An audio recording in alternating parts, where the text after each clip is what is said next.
Bienvenue sur YouTube. Nous accueillons une nouvelle chaîne qui arrive et qui va s'appeler donc... Elle va s'appeler Gesticulante, les femmes analysent. Chouette programme, et qu'est-ce qu'on va y trouver sur cette chaîne? Eh ben, on va y trouver des femmes qui ont un cerveau.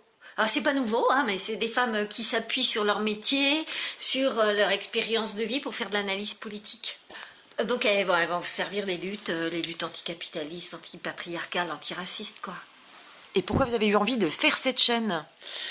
Alors, on a voulu faire cette chaîne parce qu'on a remarqué un truc, c'est que sur la totalité des personnes qui font des conférences gesticulées, c'est plutôt équitable entre les hommes et les femmes. Hein. On en a 235 confs d'hommes et 225 confs de femmes.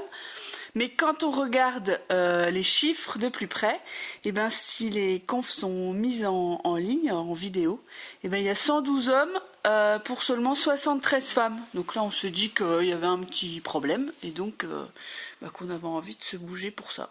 Donc le constat est effectivement assez clair. Du coup, qu'est-ce que vous avez envie de faire face à ce constat? De prendre notre place sur Internet. C'est pour ça qu'on a envie de faire cette chaîne, déjà pour être identifié, parce que je suis sûre qu'il y a des tas de gens qui s'intéressent à l'analyse politique des femmes, mais où est-ce qu'on la trouve?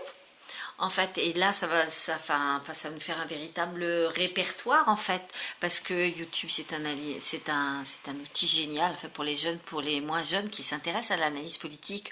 On décortique qu'est-ce qu'on a écrit C'est des conneries, je ne sais plus ce que je dois dire. Est-ce qu'on peut essayer de reprendre à partir de là? Ouais. Quand même. Une conche gesticulée, dans tous les cas, c'est un outil d'éducation populaire qui a vocation à être vu. Il faut que ça tourne, il faut que ça soit partagé, il faut que ça soit décortiqué.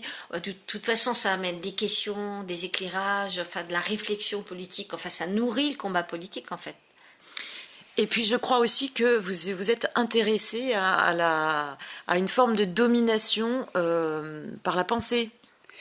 Oui, parce qu'en fait, on se dit que dans cette société patriarcale, même si les hommes et les femmes construisent pas leur pensée de la même façon, dans les médias, de toute façon, la parole est aux hommes. Donc, en tout cas, la parole est majoritaire. Et donc, la pensée féminine, elle est plutôt invisibilisée. Et ce qui donne une forme de domination par la pensée masculine.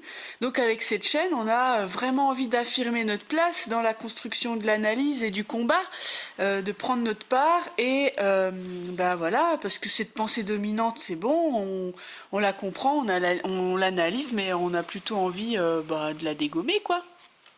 Et puis, c'est vrai que dans le cadre des violences faites aux femmes, on sait qu'on n'y échappe pas sur Internet non plus. Oui, c'est exactement ce qu'on s'est dit. Les réactions violentes, c'est peut-être pour ça que les femmes n'osent pas trop être diffusées, en fait, quoi. Quel que soit sur les thèmes sur lesquels elles s'expriment, que ce soit l'écologie, le travail, le patriarcat, enfin bref, dans tous les cas, il y a des réactions. Et du coup, nous, on s'est dit qu'on pouvait faire un truc très simple. Supprimer les commentaires débiles. Voilà, les commentaires débiles. Ouais. Carrément.